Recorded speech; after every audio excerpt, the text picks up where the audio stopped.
the man, yes, sir, that killed the bear barehanded so the people won't forget it. Getting money for our legal to drink. I care what a broke nigga think. Just like the pack of Lewis. Look, everything I do so cold. I can do this, both eyes closed. Too sharp, I stay on my toes. About that guap boy, anything goes. Help the bear if we outside. Help the bear if we outside. Still tipping, baby, nothing changed. We still grinding over here, yeah. Still sliding through my own lane. Shorty, nothing funny over here. Dallas rain everywhere around me. Dream to get money. Made it through the storm, living sunny. Dreams came true, now we eating. I got more dreams to chase, gotta reach them. Trying to put a team together like the Hunger Games. Everybody grind together, we all came from hunger pain. Oh boy, here we go. Late Ill Kid at OneYoungsta, holding it down, bringing in Street Geek and Nerd Soul. What is up, my people? Today, coming with another wonderful episode of, that's right, thumbnails, anime, animation, all that stuff. It's all good here, but I'm not by myself. NERDSoul, like, say what's up. Hey. All right, he got to go somewhere. So you go and you come back. All right, now, all in these squares, I have esteemed gentlemen, all right, that are in primed in perfect position, all right, to speak about what's going on today in this episode. I'm going to start with the bottom row. We got RJ from the Nerdy Brew. Say what's up. Hey, everybody. Thanks, NERDSoul, for having me back. What up? And Hannibal Taboo. What's good? HannibalTaboo.com, coming at you all the way live from Bleeding Cool, from the iHeart Radio podcast, Nerdorama with Mo and Tawala, and Project Wildfire in stores November 24th.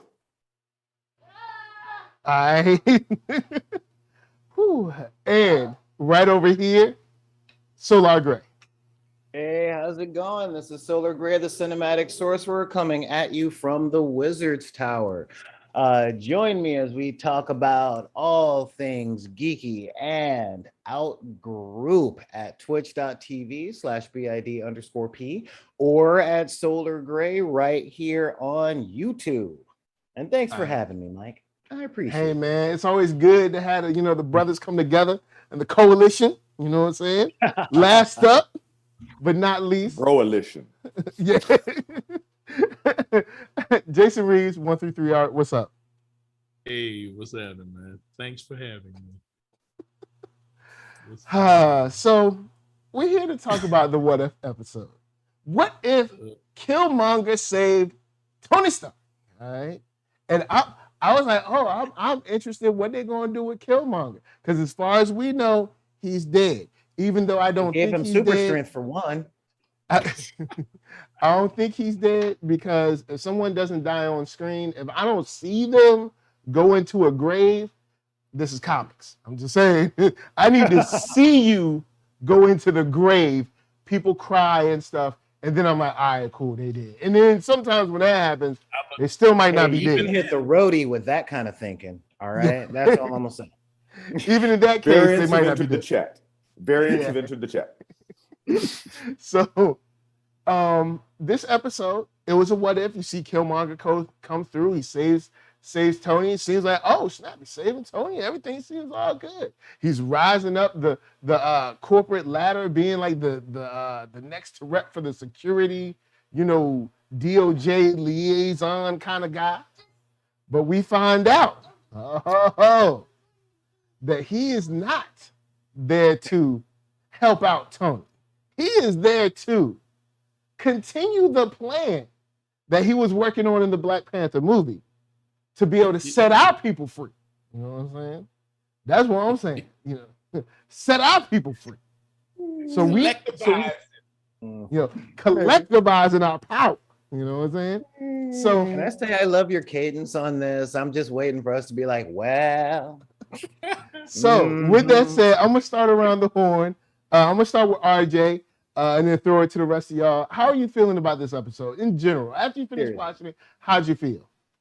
All right, so in general, this was my favorite episode that they had so far throughout the whole series of the show of What If, because each episode of What If has had been a dark twist or something just a little bit off, but this one was actually a subversion of expectations, where Michael B. Jordan and his role as Killmonger wasn't just overt in his motives of like, I'm already evil and I got a plan and I'm gonna see it all the way through. This time he was very covert with his plans and he just slithered his way in with Tony and manipulated it. And I was believing like, cool, a good Killmonger. But nah, he was like, nah, I'm really gonna go ahead and just kill everybody. So it like another thing that I noticed that I'm noticing. This was called What If, not What the. And the thing is, I started noticing, and I wanted to bring it up to y'all. I wonder if Tony Stark dying is a Nexus thing that they already brought up, because Christine was dying in that episode, but in each one so far, and in the main MCU, Tony Stark is dead, and he keeps dying in this show. So I think that might be like a pattern or a Nexus event, and I just wanted to bring that up and what y'all thoughts about it. But other than that, I love this episode so far. All right, cool. And as we keep speaking, there's more things that I want to bring up. All right, Hannibal. Well, first of all, I really enjoyed this episode, but for different reasons than our good brother RJ. Because I always knew Killmonger was evil. I always knew this was a plan. At every step, at every moment, I'm like, I see you, family. I see what you're doing.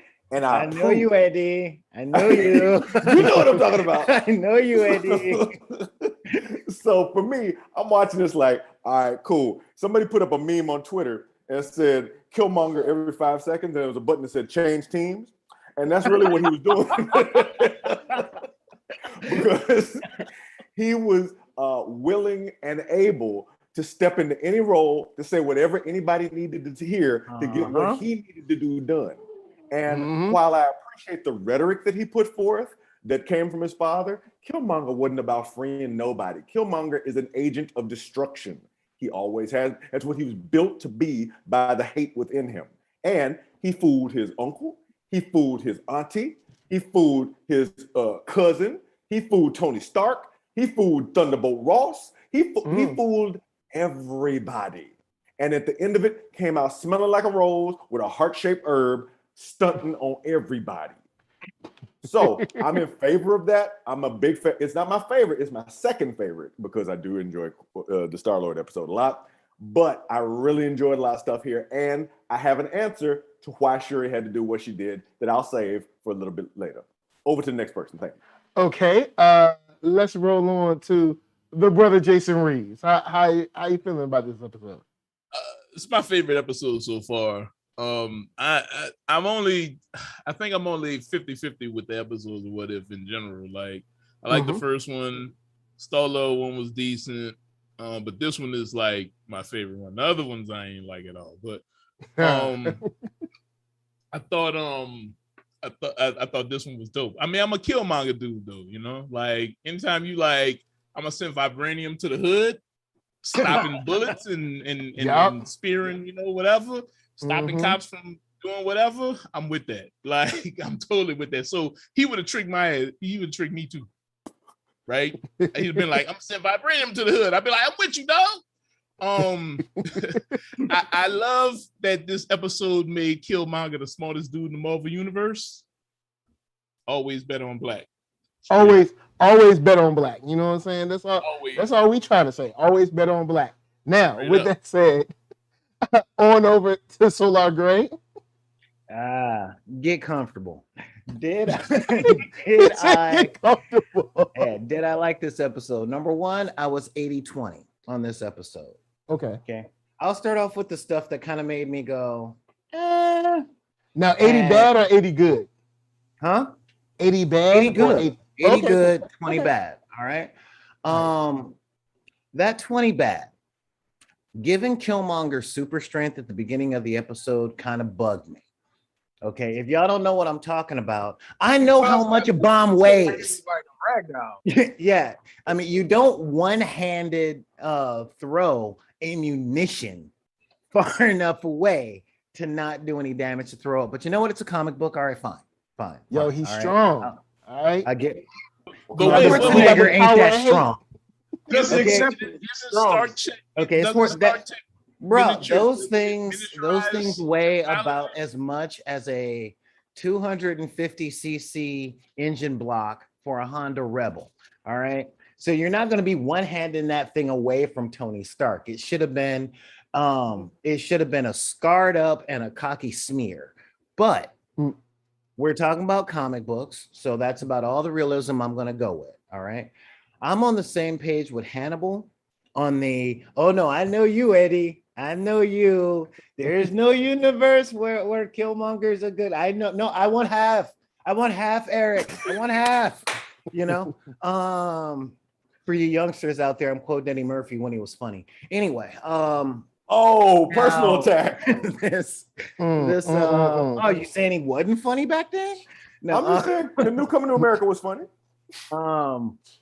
But with the whole plot, I'm not gonna say I like that they made Killmonger the smartest man in the room, but I will say that I loved that they showed how smart he was. Because anybody that reads the Black Panther knows that the people in Wakanda are working on a different intelligence level entirely. You know, I mean, we got my biggest gripe with Black Panther as a film was that they didn't show T'Challa's intelligence. You know, he is like on that same level with at least Hank Pym, the scientist supreme. He goes rounds with Reed Richards. He's just as good as Iron Man, if not better. And they didn't show that in the movie. They gave all that to Shuri. And I'm like, okay, in the cinematic universe, they gave that to Shuri. All right, cool. But in What If, they gave it to Killmonger. They gave it to Eric, showing even though he grew up in Oakland, even though he did all the stuff that he was doing, his father left him enough of a base, enough of a foundation to hone his intelligence, enough to trick Tony Stark, invent drones that Justin Hammer couldn't invent, and then con most of the world. I thought that was brilliant, super brilliant. That's what I want to see. You know, that I thought was amazing. But let's get to that last 15% that I didn't like. All right. This is the only episode of What If so far that when it ended, I'm like, no, hold up. No. Keep going. No, keep going. Now I want to know what happens. You know, that's let me see what else y'all got. Huh? Yeah, that was the whole thing. So I loved it, but yeah, it really was. I wasn't ready for this episode to be over because by the numbers and with qualitative writing, just judging dialogue, pacing, all of the stuff that you learn in English class, this was the best written episode so far. Yeah. You know, that is what I will say. Okay, Still not my favorite because I'm biased. But this was definitely the best written, especially since when it was over, I'm like, oh no. Like I didn't feel that way at the end of Zombies. Didn't feel that way at the end. I didn't feel that way at the end of the Ant-Man episode, and that had a cliffhanger too. You know, that was Loki taking over the world.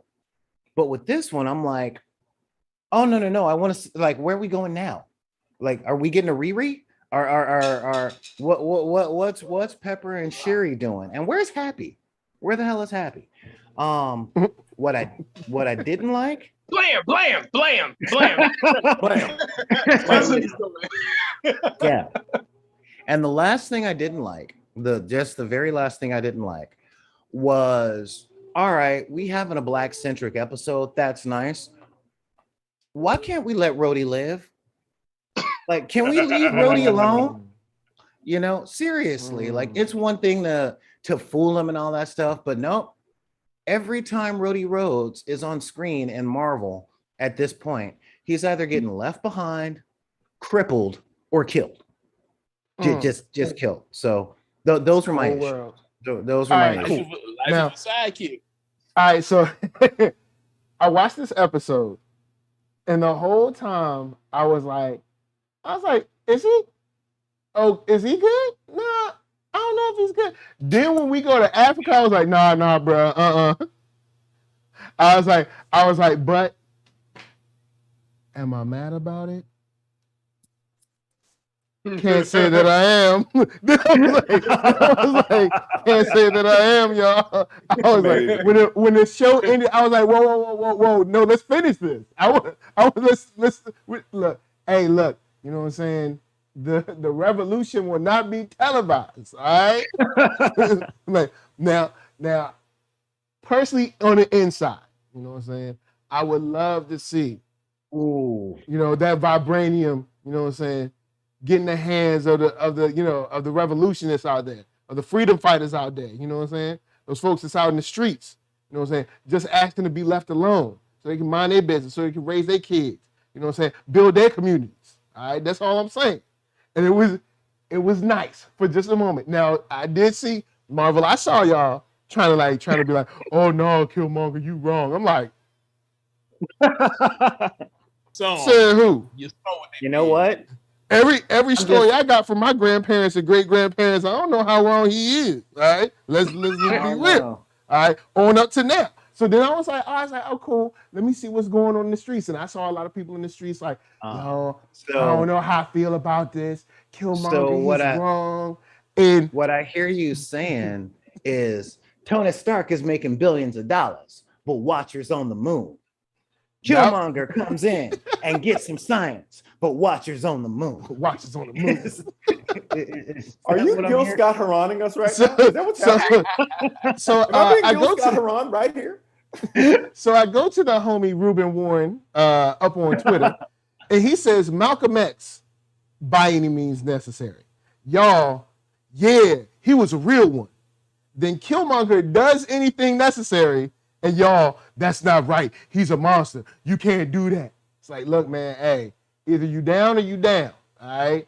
Like look, either you down or you down. You can't be like, yo, man, Malcolm X was a real one. He said by any means necessary. And I'll put the tweet in the chat so y'all can see in the chat. But then y'all can't turn y'all back and be like, nah, we need moderation. I have to stop it. Mike, I have to stop it here because first of all, if we're gonna equate Eric, Killmonger, Kill Panther with Malcolm X, first of all, I gotta put a stop to that. Because what you all are doing is you're doing the same problem that people have with Tupac. You're believing the rhetoric and not the facts. Oh, the facts are he's a liar. The facts are that he is about himself. The facts are that he is only interested in his own engine of destruction. And the lie that he puts forth about our people's liberation, you want to believe it. You want to believe it so bad. Thank God, here comes the hero. He's not with you. He's not with you. He's not for you. He's not about you. And that is the fact. You give me a spirit. Well, all right. Now I will say this. Killmonger comes out, has always come off like his dad was not only from Wakanda, but got over here and got part of the Panthers or whoever. And then was radicalized. Right, I don't know if I'd say it's so radical to just be like, leave me alone, but you know what I'm saying? Radicalized, you know what I'm saying? And then basically had his son read the 48 Laws of Power and like the Art of War over and over again for his whole life. Yeah. We don't know that Killmonger, we don't ultimately know if Killmonger is not about doing what he say he's gonna do. Yes, we do. Because nobody ever lets him do it. No, we have empirical evidence. Matter of fact, in the movie when he sent that shipment, they brought the shipment down, homie. Like, let me. I'm sorry, I can't hear you. I can't hear you over the sound of the old woman that he choked. I can't hear you over the sound of the old woman that he choked and the future of Wakanda that he destroyed. I'm not excusing those things. We ain't exactly sure about Thanos' rhetoric because nobody's actually let him do it. Thanos did it though. Thanos said he was going to snap and get rid of half the universe, and he did it. Not only that, Thanos said and then he became a farmer. Sit back and watch after he did the snap, and he still sat back and watched after he did the snap. I'm saying he said everything that he planned out to do.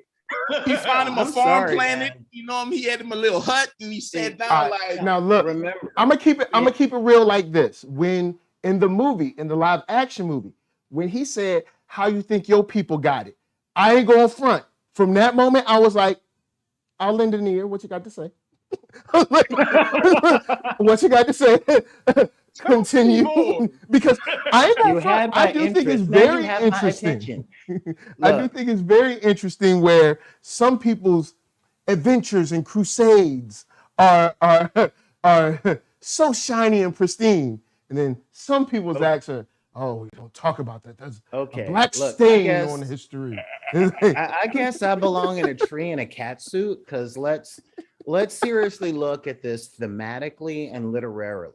All right. Literally. The tragedy, yes, literarily. The Break down the tragedy canon of Killmonger is that, of course, he has a point. Okay, he has an amazing point. His villainy isn't in his rhetoric; it is in his actions. Yes. You know, I mean, the fact that he's got real and true and honest motivation. He ain't like Electro from Amazing Spider-Man 2. He's going, I've traveled the world. I've watched our people hurting. And here we go over here. Some of our people have got the resources to make this stop. But then he keeps going with these people got the resources to make it stop. And after we make it stop, we gonna show them how it feels. He continues the cycle. And that is where everything goes down. So his tragedy isn't that he don't have a point. His tragedy is he doesn't see the true atrocity of the action because he wants to perform it. You know, and that's always been the juxtaposition between he and T'Challa. You know, when T'Challa's tragedy is, nope, I ain't seeing nothing. I got to worry about my people. Oh, really? It is that messed up? All right, let me help. Killmonger ain't about, we're talking like the distance between restorative justice and retributive justice. Come on now. Come on. And Killmonger has always been about retributive justice. Eye for an eye, and he ended up blind in every single one of his story arcs. And that's the problem. So, you know what? I'll listen to him talk all day. But as soon as in the motion picture, he burns down the heart-shaped herb, the moment he says the sun will never set on the Wakandan Empire, I'm like, whoa, you have become that which you hate. You know, you're not one part of this that y'all are neglecting, and a lot of people tend to neglect this fact, is he had a vendetta not only against America and their politics and their warmongering. He had a vendetta against Wakanda.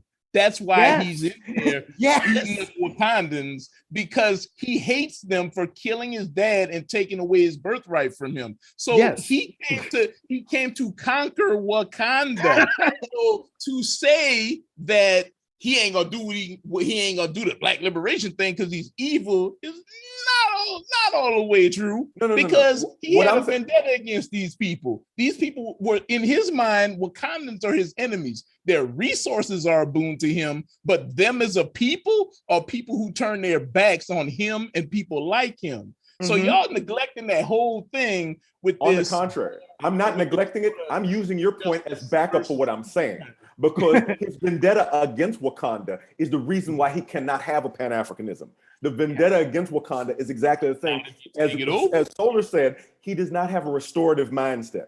He has an idea that he's going to be the last Black Panther. There's not going to be any more heart-shaped herbs after him. If there's no more heart-shaped herbs, there's no more Black Panther, and things can't continue. Here's why that's a problem. He wants a Black Panther. Black Panther killed his father. Exactly, I'm not even going to say I'm not saying his rhetoric isn't right. I'm not saying his vendetta isn't right. What I'm saying is that it's all still before Thanos gets there, and Kill Panther is not equipped to fight Thanos.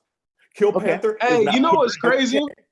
You know what's crazy about this episode? I think this episode shows that he is ready for Thanos. He was Thanos. You can't talk to Thanos. Thanos don't negotiate. You know one thing. One thing that I noticed that they put in the episode is that when he became the Black Panther once again, instead of him being at the apartment with all that baggage that was there, and all the pain that he had in the astral plane with his father, he ended up being in the realm of the kings, and he was able to talk with T'Challa, and that was just a very different contrast of what they did from the theatrical version. Yeah, especially since he actually talked with T'Challa, and T'Challa in the astral plane was going, "Come on now, like you, all right, so I get that you mad. Now you got the resources to make the world better." And he's like, "Nah, son, I'm gonna kill them all." You know, if that animation had a face. Now, hold on real quick with that one. I see T'Challa's point. I get it. And I understand people like, yo, moderation. You can't go wild, blah, blah, blah. But those are usually people that did not live the life that Killmonger lived. So it's a little easier. It's a little, so, okay, let's say Wakanda, and I know this is not one-to-one, but we're just placing this in the real world. Let's say Wakanda is like the rich black neighborhood in your city, wherever it is. It's the rich black neighborhood. They're bougie. They'll never come down until it's Christmas to do their photo ops and give out some turkeys or something. They'll never want to see you. Neighborhood, yeah. They'll never want to see you. Then a kid that comes up in the hood is like, yo, I feel this way about white supremacy.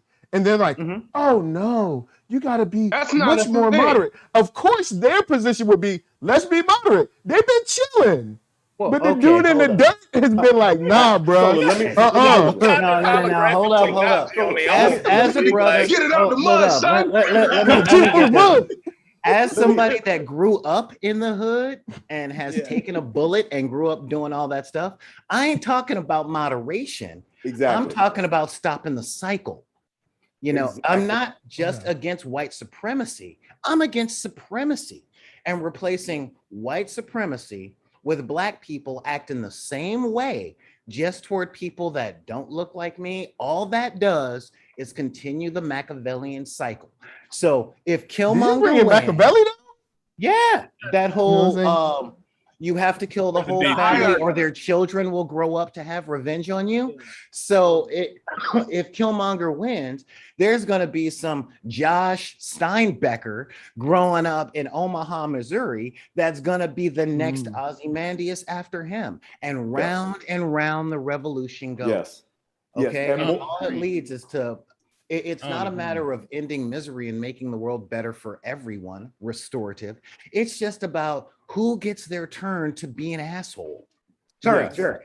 You know, and very much. I feel like at first we need at first there needs to be a changing of power, though. There needs to be at least an equalization, right? And in my opinion, Killmonger is the equalization when it comes to distributing the vibranium. We need to get there first before we debate whether this cat is evil or not. Like, but what we're talking, but he's already made it very clear that once he distributes, then comes conquest. He's made that very clear. He's not distributing vibranium for scientific research. Step one, weapons. Arm everybody on the planet that look like us so we can kill everybody that don't. All right. Change his color palette and give him. I don't think he said kill everybody that don't. I don't know if he said his name's not Hurtmonger. It's Killmonger. He's definitely there to kill everybody. Yeah, exactly. That's a nickname. His name isn't Conversation Monger. All right, now his name isn't Diplomacy Monger. Ghostface killing people. Ghostface ain't killing nobody. He ain't dead. Ghostface has killed people. Ghostface has killed people. Yeah. I guarantee you, Ghostface has killed people. I mean, he has killed people. So you don't, just because you stop killing doesn't mean, I'm suddenly not a killer. No, that's not how it works. And hold up, that's apples to oranges. Well, hold on. If you're a smoker because you smoke cigarettes, right? Every kill when you quit smoking, you're not a smoker no more. You know what I'm saying? Yeah. You quit smoking, you ain't a smoker no more. You're not only equating apples and aircraft carriers. Those are the same thing. Thank you. Gangsters get fat and move to Miami, right? Like, all right, so shouts out to the chat. Eon001 said, anyone else wondering why the Wakandans didn't have tech to fight the Stark Gundams? Spears and rhinos? ? I was wondering. Those spears and rhinos worked. Right? Yeah, Pretty yeah, formidable. they did, but I was expecting a little more like tech with them, but I mean, they still held it down. why. Like the I know queen why. came Yeah, they through. held it down. The queen I came kind of through. figured that since Killmonger's Killmonger, he already knew the inner workings of how their military was going to be. So everything that he had designed was to counteract that, because at that time they're the most powerfulest world power that they have. So he's going to make some designs and technology to counteract, to infiltrate and destroy. So that's what I figured. Yeah. So that wasn't a question. Moreover, if there's anything that you know about Wakanda, they always have a backup plan. So this was just the first wave of what they had waved. Right. If the other robots had gotten farther, in the comic books, you've seen the giant panther, the giant robot panthers. That would have been the next wave. If they'd gotten past that, the orbital strikes would have came in. It wasn't more waiting, then you really don't know Wakanda. And the biggest thing is you never take out your biggest weapon. You always them spears, them rhinos, and those shields that we saw in Infinity War and Black Panther. I don't know what I realize. I think the question might be asking, where was the impressive looking tech? Because the spears and rhinos worked, which by definition means that is the technology to take on those Gundams. Now, to Hannibal's statement, they don't need no more than that. To Hannibal's statement about not using your best weapon first, I don't know. I'm on the fence. To make another weak link, if you're playing spades, do you go in and throw the big joker down first, or you hide it a little bit? Do you hide it? Yeah, exactly. Do you hide the big joker? Well, let me. Because sometimes I'll be wanting to throw that big joker down or that deuce of spades quick. You know what I'm saying? I'd be like, look, book number one, bam. You know what I'm saying? This is what we working with. And if you're playing spades, that's fine. But if you're defending a nation, you may want to follow history. And history says you don't use your big gun first. That's why, and with all due respect, the Killmongers of the world don't own anything. Yeah. I mean, and second, using that same mindset, do you hang a picture with a jackhammer? I mean, do you get the big thing up there going, there you go, Iron Man? No. You use the tool that the job calls for. Exactly. And that job called for spears and rhinos and the kind of women that we need to become men to deserve. That's what I'm saying. All right, so to the chat, Eon001 said, I don't mind Shuri being smarter than T'Challa, but he should still have some smarts. Then Tyler Bennett comes through and says, she's smarter, but let that white man still in Wakanda make it make sense. Now, hold on. I didn't know. I didn't read the second part. All right, now hold on.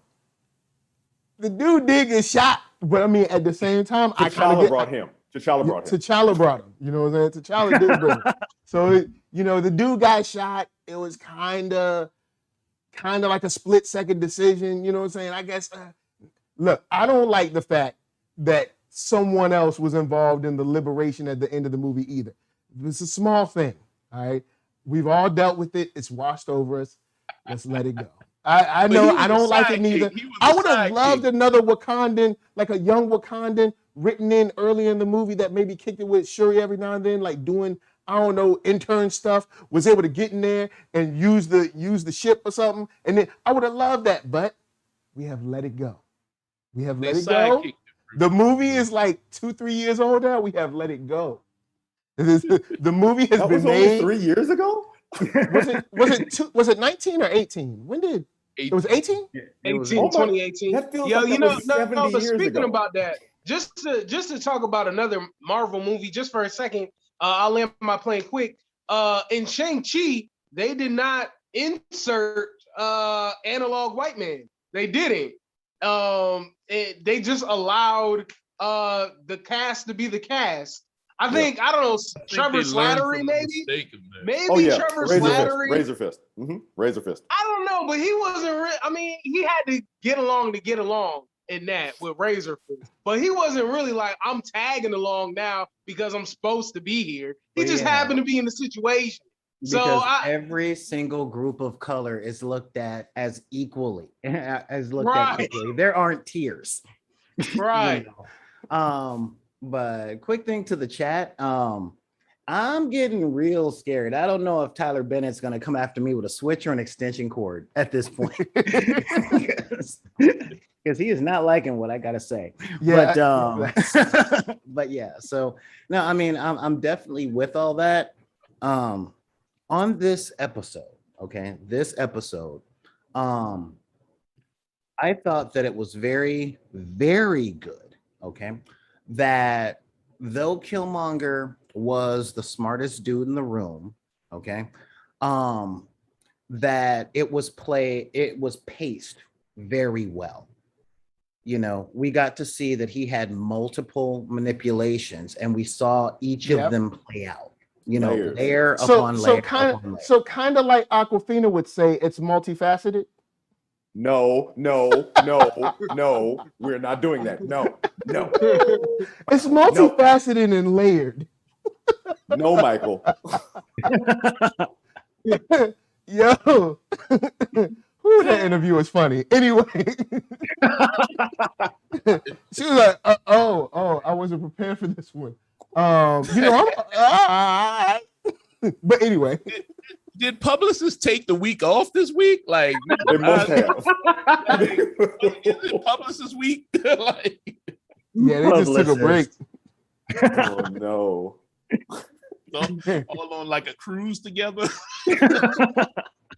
Oh man, hey, look, it's in the middle of September. Nothing's gonna go wrong. Let's go in and go take a cruise. About a week off, nothing will happen. You know, there was an earthquake last night where I live. Didn't feel anything. Huh?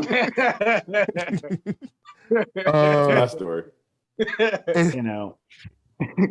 But so, yeah, I mean, but I will be honest. I did like this episode. I wanted more. I really did. And it was really good to see. And this is one of the reasons that I tend to like the animation medium versus live action for a lot of this stuff. Okay. Because it's a lot easier to show what we imagine a lot of this stuff comes down to. You know, in animation, you got the Dora Milaje jumping higher than they are tall with spears. Yeah, I love it. Vibranium souls. Yeah. Yeah, we got Vibranium, they got Flubber, but either way. Another thing the hood didn't get. It was really good to see that. And I will say that this episode had, if not my favorite and my top 3 favorite action scenes of the entire cinematic universe. I will say that. I really will. That's deep. You can see the detail. You can definitely see the detail. I respect that. Yeah, you could see the detail. The camera knew exactly where to go. But more to the point, you weren't overwhelmed by scale and scope. You know, No. You know, just thinking about that last battle, watching the Dora Milaje, watching the Dogs of War, watching the dudes with the scarves that I must have, you know, the border tribe. Generate shield. Yeah, the border, you know, watching the border tribe work. And being able to really show with animation, so we ain't talking about like that'll be too expensive. But to really show how their tactics are effective in a way that did not feel contrived by the script. You know, I really appreciated that. I thought it was wise. I mean, it had all the Marvel beats, because let's face it, that final battle was a faceless, identityless fight against CGI bad guys that looked exactly the same. But it works better in animation than it does in live action. Yeah. You know, I did. Oh, go ahead. Well, this episode had me on the edge of my seat though, because when those robots came in and he's standing next to King T'Chaka, I'm like, don't kill him now. Don't kill him now. I don't want to see him die again. I don't want to see him die again. Like, am I the only one? Because I was wondering. Because he was right there. You never knew what he was going to do. It was amazing. Yeah. I was wondering. I was like, they laid that suspense on well. when every time of not knowing his true motives, but you could sense that he was being mischievous. They played it right in a good balance where it was not in a place to being so open of how manipulative he was. I enjoyed it. The suspense was laid well. Maybe he figured really it would be better to get at least the royal family on board. Maybe he felt that. Maybe he felt it would be easier to get the nation if I can get the royal family on board than to just like wipe them out. Maybe that's it. But one thing. Oh, go ahead. He hadn't got the heart-shaped herb yet. Yes, that part. So True. He's trying. His goal is to get the heart-shaped herb. I mean, even in the movie, it was just a faster avenue. All he had to do was beat T'Challa in a challenge. But it was that time of year. Yeah, it was that time of year. He didn't have T'Challa for the challenge, so he had to play it a little. He killed him early. He killed him. Him and Rhodey, man. He had to play the long game this time. So you can't kill T'Chaka until you get the heart-shaped herb. That's Now, one thing I did want to throw on this that I really liked is usually in Marvel, intelligence is like kind of based on, Reed, Tony, I don't know, Doom, something like that. But I do like how they I guess gave a little bit of light to how important military intelligence is. Because he's not, I don't know if we would say Killmonger is like the most, science book readerish smart, but he graduated from military intelligence to outsmart these guys that we would say are way smarter than him. You know what I'm saying? What I learned about him here that was really clever, because it's not necessarily he was the smartest person in the room, he was the most cunning person in the room. He was the person in the room who had a plan and nobody else did. So as long as he kept working the plan, it didn't matter how smart you were, like in judo, where you use people's momentum against them. He was able to manipulate their intelligence in his direction with their emotions. That's the training that the SEALs and the Black Ops training gave him to be able to manipulate people. And they had never had that applied to them before. You know what I love? I mean, in order to keep up with Tony, though, you got to have a certain level of intellect, because otherwise Well, I mean, again, that was the Gundam robot was his master's thesis. So it's like, I want to make a big robot, and I'm talking to the robot making narcissist and telling him that only he can help me with this. Of course, I mean that's.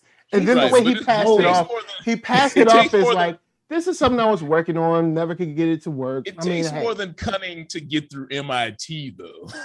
Oh no, I don't want to undersell that. I'm just saying, there's levels to the game. And while Killmonger is super smart, he's not Shuri smart. I'm gonna put it that way. No, he's not Shuri smart, but he's smarter than everybody on this thing. But then at the same time, it's like Shuri doesn't have that military tactician stuff. Yeah. So like when it comes up against each other, homie was able to kind of like maneuver, because I was like, oh, this is straight up 48 laws of power and art of war, like all up and through this joint. And he just sliding through. He just sliding through everybody. Shuri younger in this version? No, that cunning, Shuri was wily. He's very Shuri. wily.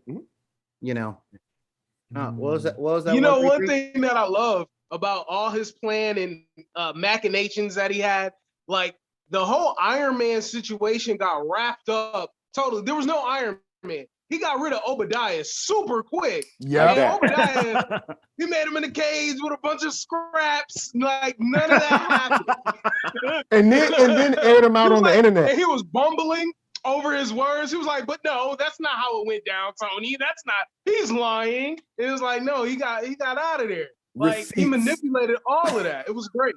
Yeah. I mean, he got that high being that messy. Well, I'm gonna go back to this. So I just want to say all that comes from the fact that nobody in the Marvel universe had ever dealt with nobody in the clandestine services before. They'd never dealt with a legitimate spy like Black Widow, like Killmonger, I was about to say, that applied that to destroying them. And Black Widow could have done the same thing, probably.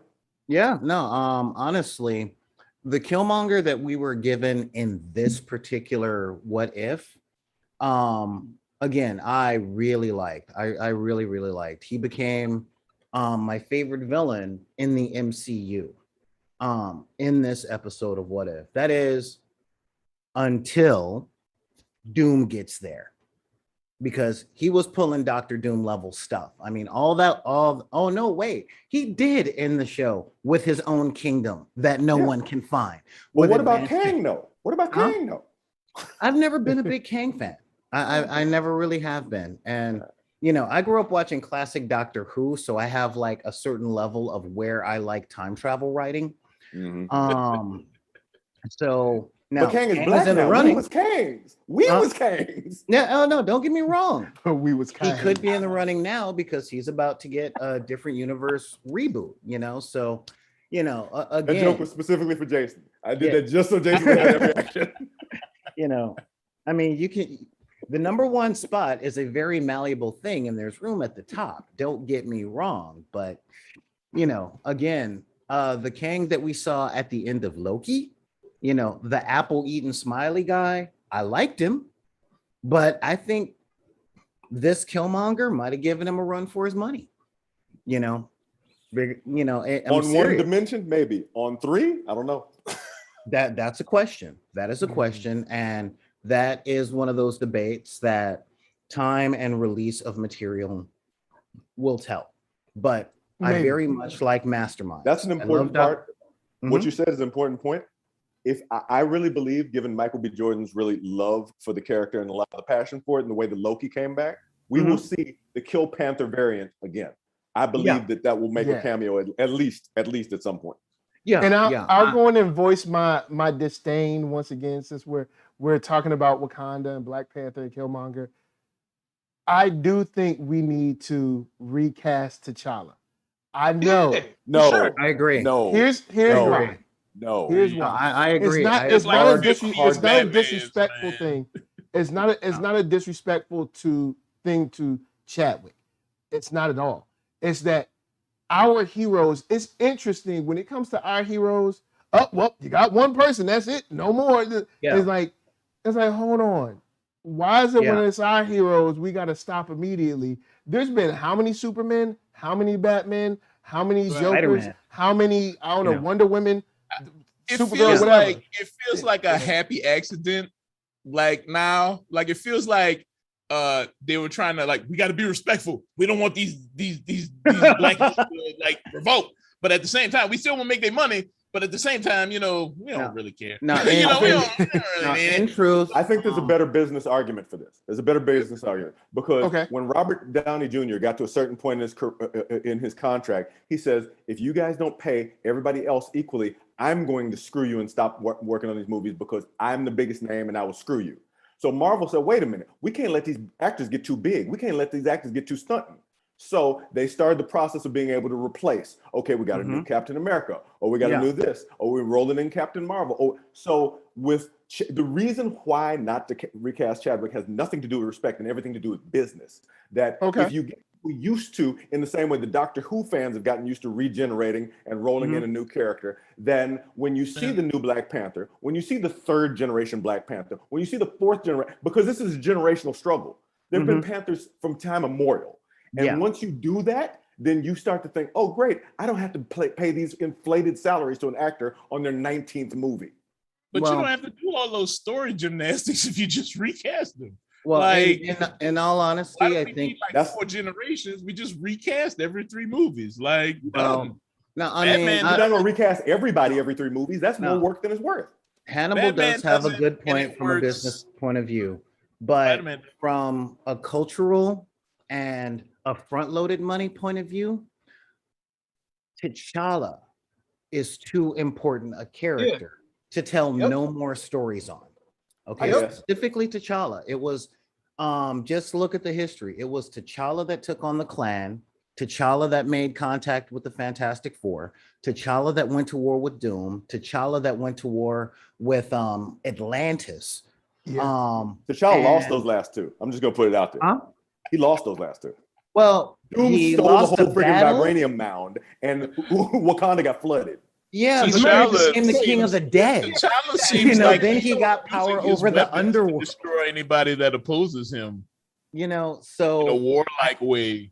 now, yeah, I think it's important to Like- recast T'Challa and give him at least a trilogy, you know, and then pass the mantle to Shuri or to someone else. But honestly, T'Challa as the Panther. And again, y'all know I'm a DC fan. I'm down with legacy, but I don't think that the death of an actor should take away the stories and the importance of the character that they play. Yeah. I mean, and this is coming from someone that knows we're about to get another Bond movie. So, you know, so if we can have 35 James Bond movies with 5 different James Bonds that don't tell important stories and don't appeal to the demographic that let a mediocre director buy a $2 billion studio to keep pumping out pumping out mediocre movies. Nice. I honestly think that he should come back. Now, truth, I don't think he should be recast quickly. I think in Wakanda Forever, it should be Shuri. And then through some multiversal madness, Yep. a variant of T'Challa comes back. Right. You know, and that Because you I can see where have you're going. you can have a T'Challa. You can either recast T'Challa like, you know, like nothing ever happened in our universe, because technically for us, for the MCU, nothing happened. You know, he won, credits, and that's it. Yes. You know what I'm saying? That- So you yes, can do that's that. exactly it. Or you could always do kind of the thing I said about Doctor Strange. There could be a multiversal version of T'Challa that has lost everyone. And then you have our universe of the Queen and Shuri that don't have T'Challa. And it's like, hey, look, you know, I miss y'all, you miss me, and even though we're not the exact same, it's that familial love there. You know what I'm saying? And that Panther is always drunk and he's talking to Shuri belching. Ooh. While I appreciate these wonderful story gymnastics and what-iferys that we're not being paid for, what I will say is that, you know, with what's going on with the examples you put forth, Batman, James Bond, so on. So those are in single line universes where they are the central factor. I will use an example that's more apples to apples. Star Trek. Okay. If, for example, when the Chekhov actor died, and they're like, oh crap, we ain't got no Chekhov. Should we recast Chekhov? Well, Chekhov's not that big a deal, but shoot, there's more pieces to make fit. So if you swap out T'Challa all of a sudden, they were lucky that Terrence Howard went for his money so quickly and fumbled the bag so early that they were able to switch in somebody without noticing. Same with Edward Norton. It was we noticed. Well, I mean, we noticed, but we don't care. The fact that well, they also swapped out those actors for someone better. Yes. Edward Norton is a good case study because they didn't get along, got rid of him, done. Like, I mean, imagine if like it was a Ed Norton or a Terrence Howard situation. Yeah, Terrence Howard situation. The difference being that it was 2 movies in though. Right now, you see how often they use clips of old movies and stuff. Yeah. So now you're gonna sub in. You're gonna Hayden Christensen a new T'Challa into those scenes too. I don't think that's the right call. It's $1 billion enterprise. Why not? Because it's a terrible call. It's a terrible call. Really? Move forward from a business standpoint. You want to move forward, especially with these contracts, especially with these actors that you can't trust. Then just don't sub in the clips. Because Marvel does that in literally everything. Or we shoot those clips. It's not like they don't have the money. If he's subbing clips with him in the suit, like say you got him with the suit on, and then you just put his voiceover or whatever, then you'll never have to see that person's face, and then the new actor can kind of have a quote fresh start. You know what I'm saying? I mean, of course, any new actor. Every time we have a new actor, people are always mad about it. Like you don't have to use a clip. There's a million story writing ways to get around that. I don't think that's by the way, I see you, Tyler, and you wrong. We not gonna have Tavis Smiley producing the new Black Panther. Snap. Wrong, man. He's banned from the chat. Banned from the chat. But to bring this around, I want to hone this in.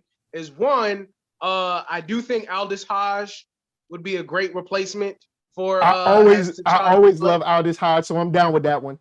And then 2, it did give me a lot of feels, and I don't know how the show works, but even though in our reality, in our real life, they started off, or they had the not start off, but they did have T'Challa's memorial inside the episode. Yeah. Man, that gave me a lot of feels like, yo, how's that gonna work for the movies coming up? And then they put it inside the show, and the actor is not here with us. And I was like, man, this is really like, you know, honing into what we got going on. And I was like, man, how's this gonna work? Is it an eerie coincidence, or did they predict this? Like, this is crazy. Honestly, I think it was a last minute drop in. Because honestly, nobody knew about the cancer. Nobody knew. Yeah, I mean, yeah, that nobody was the whole knew. thing. I think it was a That's drop what they in. say. Yeah, I think it was a drop in after the fact, but before production, because the type of animation they're doing for this isn't nearly as expensive as most of the other shows. And Disney is smart. They are very smart. They wouldn't own childhood if they weren't. So when Chadwick went, what? They got comic books, they got Star Wars, they got fairy tales. You got me. You cut me deep. You got me. You know, so as soon as Chadwick passed, it was a phone call to say, we're gonna do a funeral scene in the episode that we've already filmed. And if you notice with that scene, there was no voice acting. There was no lip syncing. There was no nothing. It was just a quick shot. So we're talking maybe $40,000 to get that 3 seconds of animation. That's nothing, because that 3 seconds of animation gave you Pixar feels, and you ain't unique in that. So that will keep their audience tuning in. That's literally like buying a new printer for your office as far as Disney and Marvel's concerned. So that was just smart business, which is why it didn't give me feels, because I watch Pixar movies. I know when they're trying. I really do. I know when they're trying to make me cry. All right. I get the cues. You know, they broke me with Up. So from then on, I can see it. With that said, since Solar has the floor right now, I'm gonna go around, go around and get the final thoughts on this episode. Final thoughts from all our folks. Start with Solar. Final thoughts on what if Killmonger saved Tony Stark. Okay, final thoughts on this one. Not my favorite because I'm biased, but I do believe that this was the best written and best executed episode of What If so far. We don't know where they're going from here. I have my fears, but this episode of What If, I honestly think was, as I said, the best written and the best executed, because we got a more full understanding of a villain that's only been in one movie. We got a better look at the capabilities of the country that people talk about in the MCU, but we don't really get to see all that often. Even I know people are like, oh, but what about Infinity War and all that stuff? Infinity War, we were too focused on the Avengers to pay attention to Wakanda itself. And in this one, we got to see. And it was like, all right, this place is amazing. The hype is real. All right, the hype is real. So I thought that was very, very well written and very important, so that people who aren't like us, who are already predisposed to the awesomeness that is this side of the MCU, can see it in their language. So I thought that was amazing. Okay. So like I said, not my favorite, but best written, best executed, and most important. All right, Jason Reeves. Oh, it was my favorite episode. I liked everything about it. I love seeing Tony Stark get the vibranium coup de grace. I love the manipulation of my man KM. Pepper was getting on my nerves, of course, but you know, she tended to do that. What I did not like was how they tried to say, oh wait, this black guy isn't gonna win, guys. Shuri, go rat him out. I didn't like that. I thought we could have did without that scene. I would have liked Killmonger sit back in the chair like, now what y'all got? You know what I'm saying? I did it. So that part I did that part I didn't like so much. But other than that, it was my favorite episode so far. All right. Hannibal. I will note that this and my favorite episode, the Star-Lord episode, were both written by Matthew Chauncey. They both had a single screenwriter who had a very distinctive understanding of what was going on here. So I appreciate that through line in the creative work here. This is my second favorite episode. I do believe that Shuri, who is by many people regarded as the smartest person in the Marvel Cinematic Universe, saw her father fooled, her mother fooled, her country fooled, her nation fooled, and stuck without any opportunity. She was like, I gotta go get a vengeful wife lady because y'all people don't know nothing about nothing. Recourse is important. Exactly. But she had video footage though. Like she didn't want to show the video footage to her daddy for 2 seconds, or to her mama, or to Okoye, or to Nakia, or to M'Baku, or her daddy who showed the same bad decision in killing this man's father. No, I don't believe daddy was the right person. I ain't saying he the one. I'm saying she had options. And what I'm saying is the people who, as Obi-Wan said, who is more fool, the fool or the fools who follow him? Because all of those people, do they have video footage? I don't know what that means. It's a video footage. That wasn't all of it. She slid a hollow thing to Pepper and was like, "Look, he did it." And Pepper was like, "All the video footage in the world doesn't want to clear up the scandal of murdering his brother and abandoning his son." Which if is I saw everything, regardless of if I kill my whole family, if I saw video footage of this dude standing next to me killing my brother, I'm going up my son. I'm going in. I appreciate that. I don't believe nobody if he does that, knowing how he was manipulated, knowing how he's played, because I was trying to get to this point quickly, but let's move on. Knowing that you think Killmonger, with all the contingency plans that he didn't have a plan to topple the monarchy if they came for him that way, because literally it's what he'd been built to do. So T'Chaka, of all people, was not the right person to take on this struggle, because T'Chaka, and with all due respect, was a bad king who murdered his brother, abandoned his brother's responsibility, and screwed the entire freaking country over his pride. So no, T'Chaka and anybody who follows T'Chaka is a sucker and not the right person to get the hologram. So I'm gonna keep it real like that. I don't know if I agree. Anybody got some popcorn? I could use some popcorn for this. I don't know if I agree with all that. I have said this all the time. I will even go further because I've got the comic book evidence. There's only one king in Wakanda's history who had the country invaded multiple times, who lost the vibranium mound and so on and so forth. So as they put different things, Azari the Wise and so on, there's only one thing they can put at the end of T'Challa's name: T'Challa the failure, because he's the one who let the country fall multiple times. And I will say this all the time, for all those things, Shuri is smart not to trust these people, because these people, in the words of my auntie, don't know nothing about nothing. And I ain't having it. Nothing about nothing. That was my side point. So Cam is right. Cam is right to usurp then, right? No, and that's my second point. Everything that people like about Killmonger, Nakia was saying without the mess, but they can't give the props to a black woman. Nakia was right. Oh, please. But then why? I'm saying she could have showed it to her. She could have showed it to her. Nakia was she was undercover in Nigeria. She wasn't even in Wakanda at this time. So you got sent an email? Okay, so let me get this straight. You want to go to the spy in the field instead of the incredibly vengeful rich white lady who's got Tony Stark's whole empire. Wakanda's whole thing is handling things internally. And in this particular version of the MCU, they didn't have any interactions with those people. So yeah, I feel like the whole mandate, I feel like whoever wrote that was like, yo, I mean, this seems like a awesome way to do this, but it doesn't make I appreciate your interruptions and opinions while I'm trying to finish. But what I'm saying is that Wakanda's whole thing about doing things internally has failed. Wakanda's every option has failed. And in this episode, more than anything, that was crystal clear under the failed leadership of T'Chaka, who failed. And Killmonger, who came in with his lies and his American Western binary perspective to try to destroy an African-centered perspective. All of this is wrong. All of this is wrong. And Nakia was under-resourced to fix it.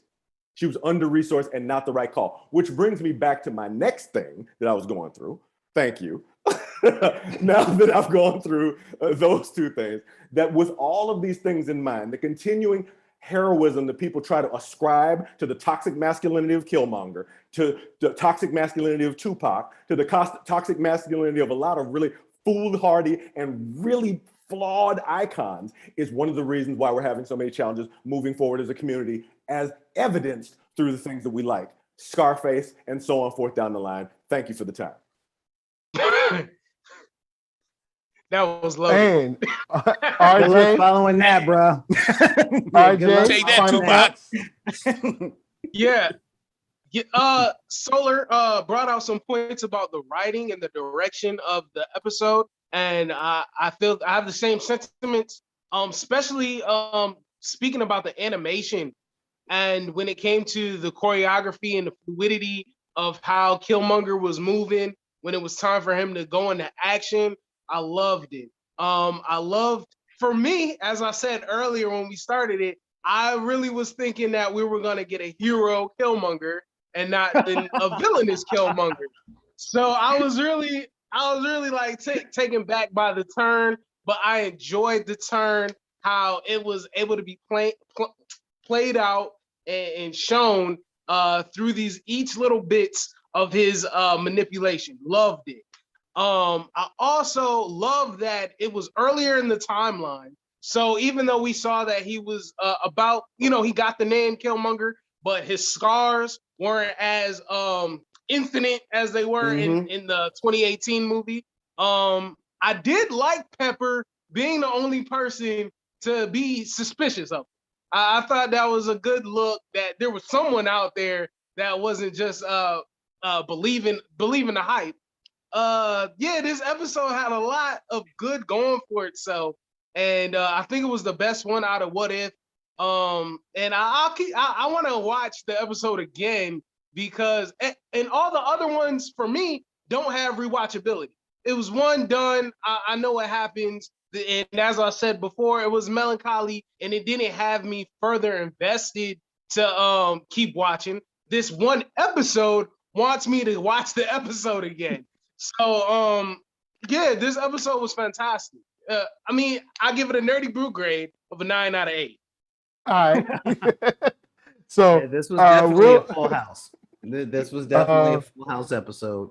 I will say, shouts to, before I do mine, Eon 001 says, Njobu basically helped Claw, who was the Osama of Wakanda's New York, and killed a bunch of people. So,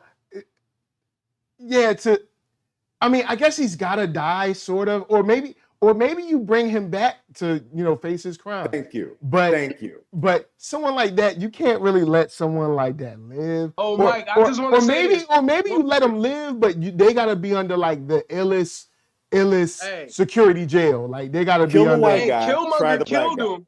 Killmonger killed him right after he called him boy. I loved it. You know what? Killmonger decided to kill him right after he called him boy. I was like, yeah, that's something you don't do. You taking his heat, boy. You taking it. I loved it. And you know what? I love that he made that turn. Like, yeah. What I gotta say on that point, Mike, is Michael killed Fredo for a very important reason. Very important reason. He could not allow.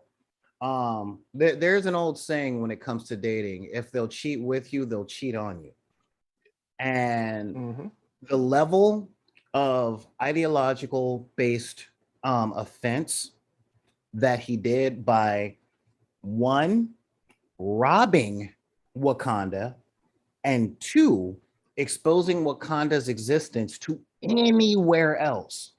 If he did it once, he'll do it again. Yep. Yeah. Again, and The Godfather, Fredo stood against the family twice. I was stepped over. Fredo was an idiot though. Yeah, Njobu was an intelligent person that had reasons. Fredo was a moron. You can't let Fredo run wild, because Fredo did much more everybody snitching than Shuri ever did. And reasons are not reasons. It's not about the reasons, it's about the will to act. Okay. And he showed that he had it, and Wakanda could not stand that. I guess good. I for don't the like game. that Good for T'Chaka the- had to kill not his good brother. for the game. I don't like that Michael had to kill Fredo. I think Fredo would have been good in Vegas with his own little casino off the strip. That would have been fine, or a car dealership somewhere. But if they got the will to act, the will to betray, again, they cheat on you once, in a blatant way that puts you in danger and you stay in that relationship, that's on you. If you try and build a future with somebody that you stole from somebody else and you expect it to work, that's on you. Because if they've got the will to, if they've got the will to do something that endangers everything that you're trying to build and endanger any sort of legacy, if they've got the will to do it once, they'll get the will to do it again. Not now, but 10 years from now, 20 years from now. So that's a real thing. It sucks. It really sucks. And in truth, like, I don't believe that King T'Chaka dropped the ball on killing his brother. I think he dropped the ball in keeping it secret. Yes. And keeping it to himself. Had he told at least his wife and son what he had done, they would have been armed. They could have made some sort of decision. They could have told the whole council. Well, if he would have brought the son back, you know what I'm saying, then maybe there wouldn't have been no Killmonger.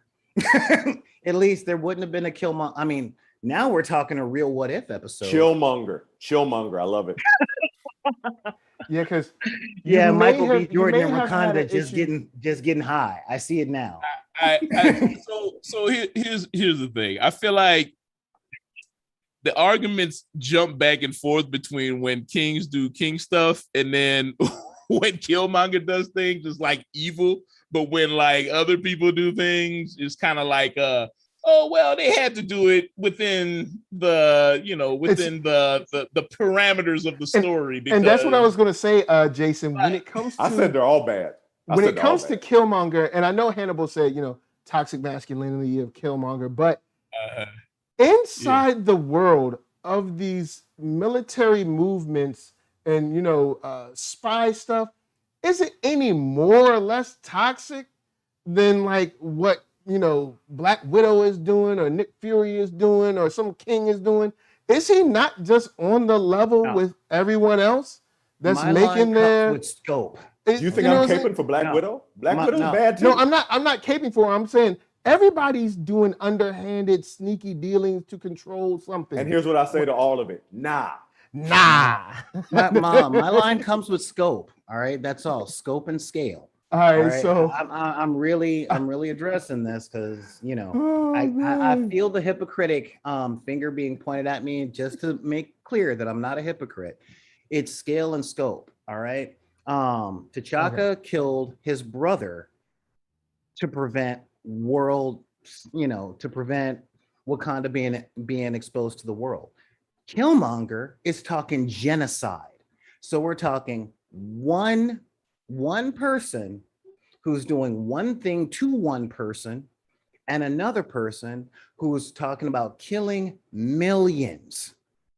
Allowing genocide is not bad as well, though. I'm not saying it isn't, but where's the allowing of genocide that's not in Wakanda? Again, that is a complicated thing. Okay. Right. It really is. I mean, heavy is the head that wears a crown is a cliche for a reason. Yeah. But allowing genocide and trying to avoid the death of millions, maybe billions, and his responsibility is both to the world, which is what T'Challa had to come to the realization of, and to his people as well. And it's a tough thing. I mean, we're skating on that whole Spider-Man power responsibility thing. Because T'Chaka was allowing genocide to happen in order to keep his people safe. Killmonger was looking to commit genocide for revenge. And then hold on. With that said, governments will install and uninstall dictators knowing genocide is going to happen. Yep. And doing it. So is he not on the level with like the guys he's working with? Like he learned this stuff through the military. It's like, yo, this is what we do, right? Why is it bad when I do it? Now it's like, oh, you wrong, dog. You wrong. y'all install dictators, treat them like cards and stuff, knowing what's going to happen to these people. Like, I agree. I do got a what if for everybody though. It would be dope if there was the Olympics in Wakanda. Like that would be pretty dope to see. Nah, that would just be unfair. That just be unfair. I think a lot of times people feel like we're people who like Killmonger, and I ain't speaking for everybody who like Killmonger, but people think that we're ascribing some sort of moral, putting him on some kind of moral pedestal. And I'm not putting Killmonger on a moral pedestal. I'm like you, Hannibal. I think they all bad. I think they all can get it. But because I do like the character, I feel where he's going with it. Like he does make good points. Yes, does he do messed up stuff to get to where he need to go? Obviously. So I'm not like when I say I like Killmonger because he doing his thing. He hard. I'm not saying that he should go and choke everybody, choke every woman in Wakanda and all that. Like I'm not doing all that. All I'm saying is the way he got to it with this manipulation and how smooth he did it is really a dope thing. I'm not I can agree with that. I can agree. I'm not ascribing any moral, anything moral to him, right? Like, but you've been in them Facebook groups. You know a lot of people. These you know a lot of people. I know a lot of people do it. I don't do the Facebook groups, though. I've got off that narcotic now. You know what I'm saying? You know what? I again, that's that whole part of the writing. I love how he did what he did. I don't respect it. I don't condone it, but well done. And that is why he is one of my favorite villains in the MCU, because he played a mastermind well. You know, he was written very well, just like when Lex Luthor became president in the comic books, just like when Dr. Doom does anything before the end of any of his stories. Richards,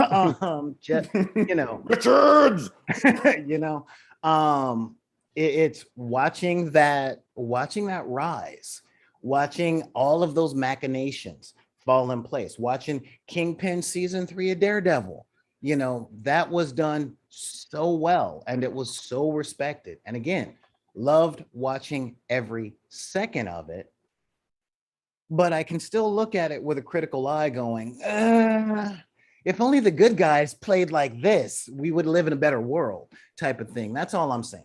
You know, but I respect the efficiency. You know, I respect the efficiency and the intelligence and every part of the plan. I love watching that.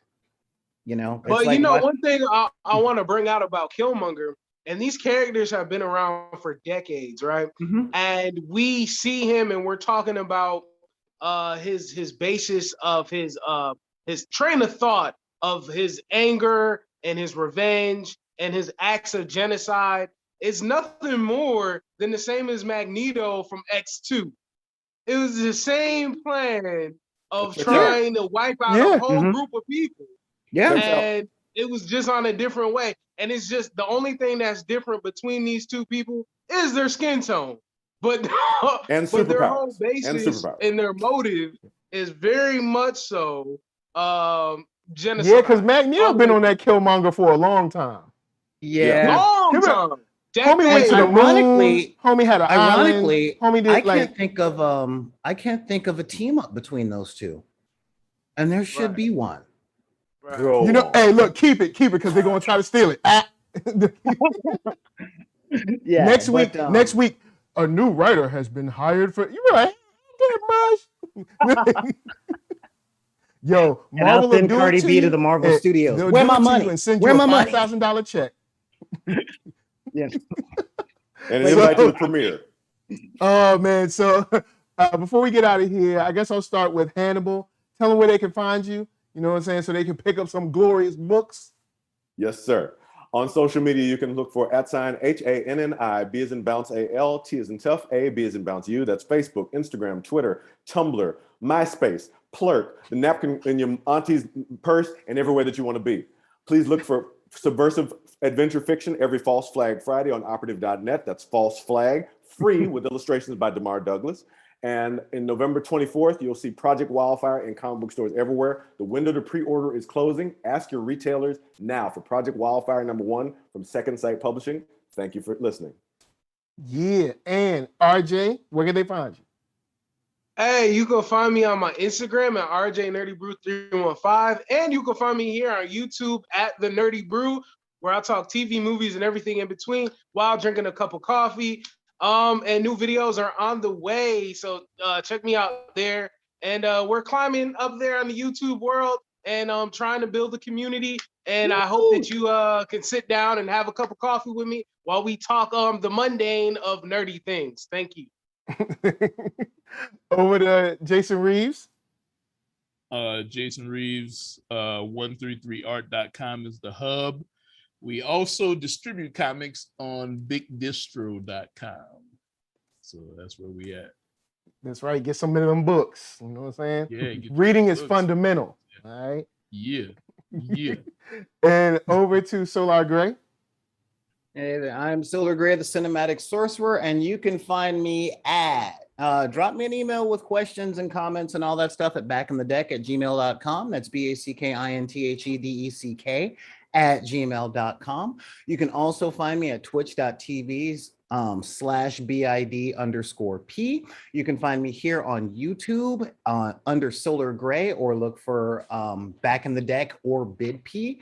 And you can find me on social medias being Twitter, Instagram, and now TikTok at BID_P. I think the TikTok handle is BID_P2112.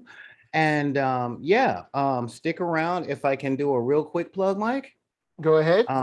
I'm going to be live on YouTube under Solar Gray and on twitch.tv/BID_P in about 90 minutes. And today's show on the dark side of the room, we're talking about the importance of good teachers and how to be one. So look forward to seeing you guys there. And of course, if you like what we had to say today in this roundtable, push the thumbs up, like, and subscribe. And if you don't, then subscribe, hit the bell for the notifications, and click all when you hit that bell right here on NERDSoul. So that's what I'm gonna say on that. Word up. Hey, NERDSoul, Facebook, Instagram, Twitter, all them places. Hit the thumbs up, like he said. All right, you hit that thumbs down. All right, you saw what happened to Claw. I'm just saying. I ain't gonna do it. I see you. Nope. My hand ain't on it. My hands ain't on it. But the last words you're gonna hear is "it's Wakandan." Yeah, that's all you're gonna hear. That's all you're gonna hear. T'Chaka sends his regards. Podcast for the sounds, Spotify for that music. From us to you, thank you for watching and peace. We out with some P.L. Parker Lewis and some Arcatron. So until next time.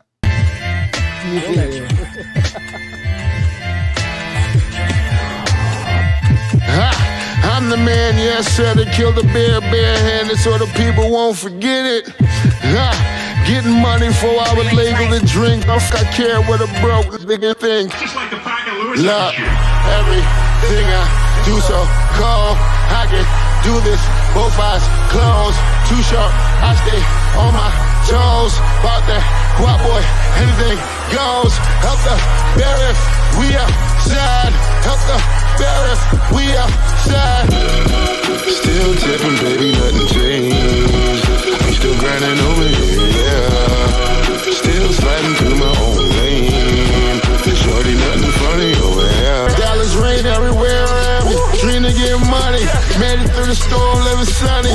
Dreams came true, now we eating. I got more dreams to chase, gotta reach them. Trying to put a team together like the Hunger Games. Everybody grinding cause we all get hunger.